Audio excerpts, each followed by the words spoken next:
A natureza respeita o ser humano, mas o ser humano tem que respeitar ainda mais a natureza. Nós não conseguimos fazer atividades de animação turística se houver um incêndio, se houver cheias. Portanto, tem que haver aqui esta relação ótima entre nós e a natureza, de forma a que tenhamos condições ótimas para poder criar um bom produto turístico. São os tais 12 tesouros, ícones da Portugalidade, em que as pessoas, para além da dimensão de um banho refrescante nestas praias fluviais, ainda podem conhecer uma parte da história de Portugal através destas 12 aldeias históricas.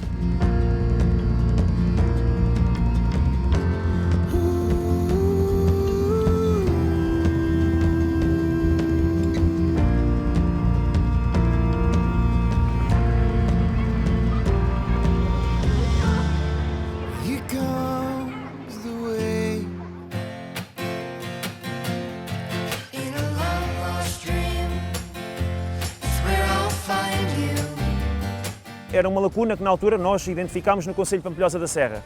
Tinha tudo isto e não havia ninguém que tivesse a promover tantos esportes a nível terrestre como aquático, canoagem, paintball, escalada, rapel. E então, tendo isto tudo para trabalhar e havendo abertura completa por parte do município em colaborar connosco, sentimos de facto que há aqui bastante potencial.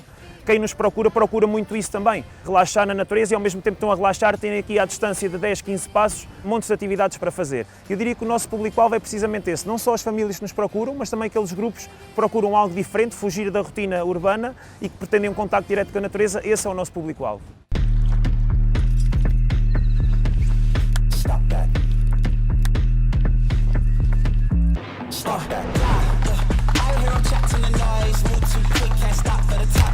Em ambiente aquático temos a parte da canoagem e do stand-up paddle, temos também a parte do canyoning e das caminhadas aquáticas, tudo aqui no Concelho de Pampilhosa da Serra.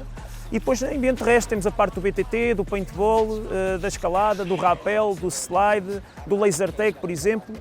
E depois conseguimos conjugar, tanto em ambiente aquático como terrestre, conseguimos criar programas multi-atividades em que, por exemplo, no mesmo dia as pessoas possam fazer 5, 6, 7, 8 atividades diferentes. Não só de dia, como também de noite. Para além das atividades diurnas, temos também as atividades noturnas, com a parte do astroturismo, com a parte da canoagem noturna, do passeio noturno com a observação de estrelas. Portanto, eu diria que é um full pack, 24 horas de animação turística que só é possível fazer aqui. Acho que no outro lado não seria possível.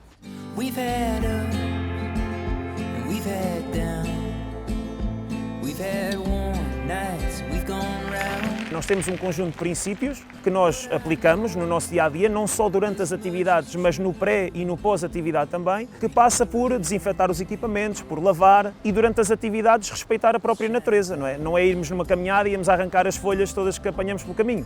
Tem que haver sempre uma espécie de uma educação ambiental, para além de toda a atividade de animação turística que está inerente ao programa que o cliente acabou de comprar. Não faz sentido estar a vender turismo de natureza se não respeitarmos a própria natureza. Então temos que procurar selos e até mesmo formações, nós também temos que aprender com isso, e certificar e formar os nossos monitores para que, sempre que estão com um grupo de 50, 100 ou 200 pessoas, para minimizar o tal impacto ambiental deles próprios.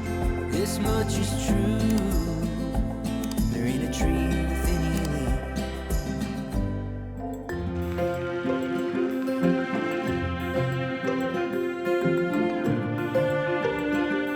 Esta magnífica praia fluvial é, sem dúvida, um lugar extremamente refrescante, que as pessoas podem fazer a sua utilização dentro de um registro de segurança, dentro de um registro, diria, de luxo, precisamente por a paisagem que nós temos aqui, quer natural, quer histórica, e naturalmente com esta água de excelente qualidade. Nós também temos que apelar e fazer demonstrar que temos excelentes condições, excelentes ativos, como esta praia que temos aqui no Piódon, mas que também temos na aldeia histórica de Castelo Novo, e se passarmos efetivamente para a grande rota das aldeias históricas, então teremos aqui uma adição de mais 13 praias fluviais de excelência para que as pessoas possam desfrutar.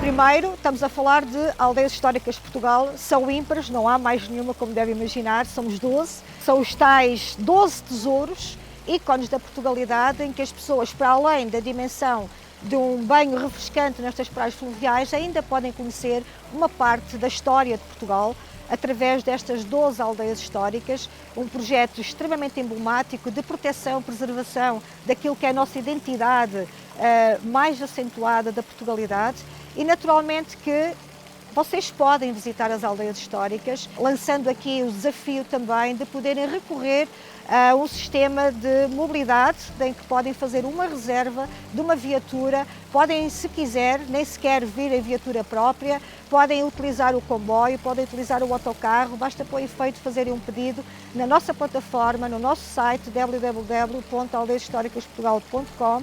E para além de terem um lugar onde se podem refrescar, podem também chegar até nós de uma forma sustentável.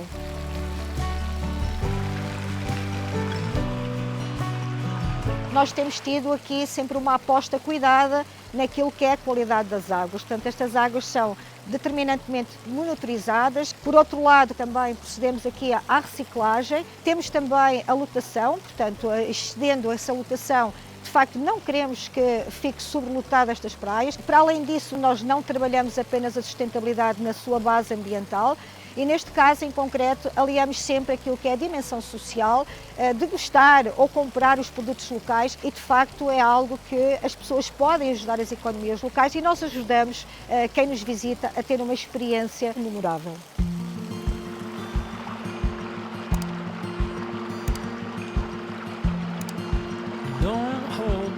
Continuamos a ser a única rede a nível mundial com este selo distintivo que no fundo permeia as boas práticas ligadas à sustentabilidade, em que nós aqui, para além da trilogia do económico, social e ambiental, ainda associamos outra que é o institucional e mais outra que é o cultural, precisamente porque entendemos que estes dois vetores também nos aporta aqui este sentimento de coesão e de uma responsabilidade coletiva e de trabalho em prol daquilo que as aldeias históricas de Portugal são no seu ADN. Mas também acrescento que já temos uma terceira aldeia que tem o selo do Best Tourism Village, estamos a falar da Organização Mundial do Turismo, que também esse organismo, que é o SUPRA, a entidade mora a nível mundial, que permeia também essas boas práticas e neste momento já temos Castelo Mento, Castelo Rodrigo e Sortelha e espero este ano, ainda não vos posso confidenciar mais nada, mas que este ano tenhamos a 4ª aldeia histórica com este selo.